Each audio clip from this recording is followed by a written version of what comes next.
বার্তা এক নজর।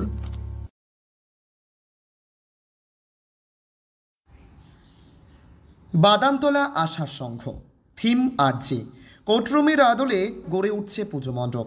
বিচারপতির আসনে থাকছে স্বয়ং মা দুর্গা, আইনজীবীদের আসনে থাকছে সরস্বতী, লক্ষ্মী, গণেশ ও কার্তিক। এছাড়াও গোটা কোর্টরুম জুড়ে একাধিক দেবদেবীদের ফটোচিত্র থাকছে। কাঠগড়ায় থাকছে আসামি, ন্যায় বিচারের আর্জি জানাতে আসবেন ভক্তরা।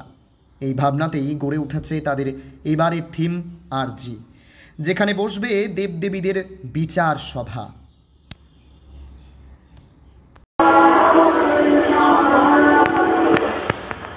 পশ্চিমবঙ্গের প্রতি বুথের পরিকাঠামো অনুযায়ী এবার বরাদ্দ হবে 10 লক্ষ টাকা।